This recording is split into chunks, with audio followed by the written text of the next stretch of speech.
All right, Sage Carrington just responding to the white privilege post, saying in part, I've never once claimed that the assessment of the foul was white privilege. That was your assumption. Try exercising your critical thinking skills. I know you studied psych.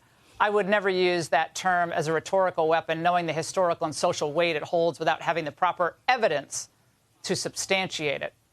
Sage, she posted that and is now claiming it didn't apply to the foul that was called or the ejection. I mean, come on.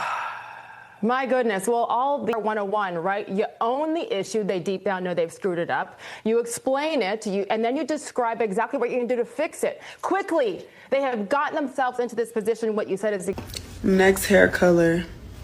Well, I went back to my natural color today of ash blonde. Yes, I said natural. I had kind of... I would actually say that this is black privilege, to be totally honest with you, because her posting this white comment right after assaulting Sophie Cunningham on the court is actually black privilege because she knows the WNBA won't do a single thing of significance about it. And imagine if the roles were reversed. If Sophie made a comment similar to this, then she'd likely never play again. And actually, we just saw this from Coach Sandy Brondello. She got disciplined for making, I believe, a pretty innocent, maybe, offhand comment about talking about Angel Reese and saying that she's a protected species. She was suspended and disciplined. And I think if that's the standard, then Dejanay should be too. And if you take a look at what is happening, you realize a lot of people are saying if Democrat wins, the trans community is going to sue the WNBA for gender bias. I don't want to go more into that. Taking a look at this memo someone posted, you can clearly see that these people are up to something. At some point, when I take a look at what people are putting on social media about this whole situation, it's extremely concerning. These are the plays. Look. Yanking her hair down. Oh, that's a basketball play, y'all. And tell me if you notice a common denominator. Look. Basketball play, look. Basketball play. I didn't know you can rip somebody's hair out. That's a basketball. Look. Ankle injury. That's a basketball play, y'all.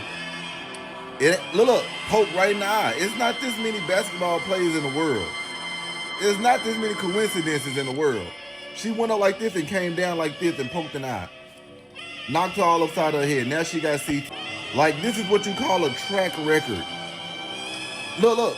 Not even going for the ball. Like, come on. But that's what Dejanay Carrington does. And we know. And that's been part of the problem. Because we've been telling y'all, this is what she does and has a track record. Every time something happens, when it's towards somebody that y'all don't like or don't care for, it's always a basketball play or unintentional. But when something happens to somebody that y'all like and love and care for, oh, it was intentional. This person should be fired. Why did they say this? Why did they do that?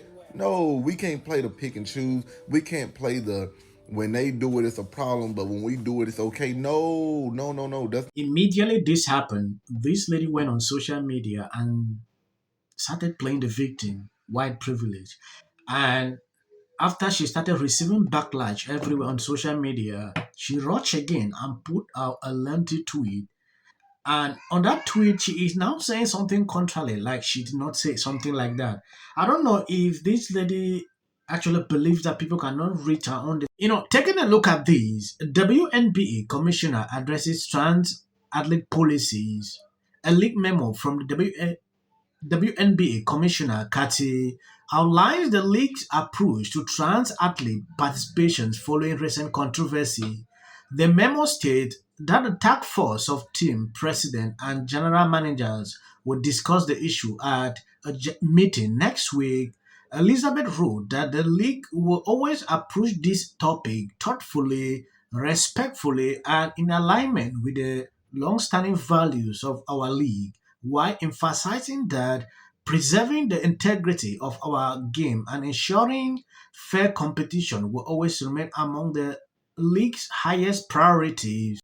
The WNBA is currently having a full-blown identity crisis, and I'm kind of living for it. A French 6'3" man that goes by the name Julie Tatar wants to now play in the WNBA. This is a male who just dropped 21-20 in the French Women's League like it was a pickup game. Duh. And now two former NBA players, Inez Cantor-Freedom and Royce Weiss, are declaring for the WNBA draft. And honestly, good. All they're doing is taking the WNBA at their word, and if the only thing that determines whether you are a woman is whether or not you feel like it, then who's to stop them? And here's where it gets even more delicious. A lot of this drama has just exploded after Sophie Cunningham and some other athletes had the nerve to say that we should protect girls' sports and spaces, which is an opinion held by the vast majority of this country, even the majority of Democrats. But none of this is new. For years, players, coaches, and owners in the WNBA have been preaching the gospel of inclusion.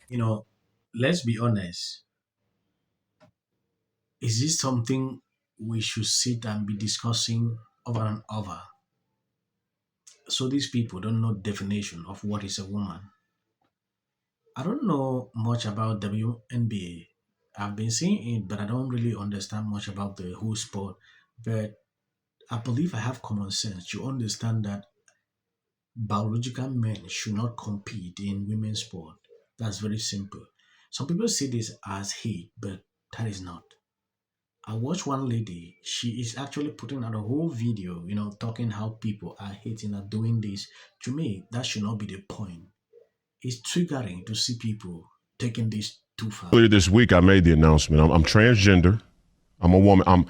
I identify as sometimes identifying as a woman. It's official. Former NBA player Inez Cantor-Freedom making it official, submitting a letter declaring for the 2027 WNBA draft, challenging the league over who qualifies to play. White also says he wants his shot at playing in the WNBA. Trans rights right now is our new battle. That's what I think I was saying, that the battles have changed. Oh, yes. Our intentions have been the same, but now the environment has changed. We see trans people's rights being, stripped away from them. There's a lot of discourse around trans athletes and where they can compete in. I would welcome a trans athlete on my team or against my team anytime. I don't think it's a problem in the world. It's just another way to kind of attack trans people. Y'all know it's serious when I pull out the mic. And it's Cancer, you're trash. You're lame. And the other dude, I can't even remember your name. Both of you. Let me calm down. Because when you angry, people not going to take this serious. Let me start off by saying this, and it's Cancer. You weren't born here. Don't forget that they don't like you either. You getting a pass right now, gang? But please, there's governmental services for you. You about to get shipped. I feel so strongly about this transgender issue, and it's not even because I believe that they should be playing in sports or not. That's not even what it is. It's that y'all are only taking this opportunity to hop on a hate train and to hate on a group that's already marginalized. Oh, y'all so sick. Y'all don't care about women's sports. This got nothing to do with women's sports at all. I believe you see the mentality that these people are struggling to inflict on people. If you say you're already doing this to a group of people that is already marginalized, that is where I don't like to listen again, because it already shows to me that you know the truth, but you don't want to accept it. Yeah, this is exactly what this person is doing, and it's insane. I can't listen to this kind of person. I don't want to make the video long. I think I'm going to end here. Please keep the video and share out. God bless you abundantly.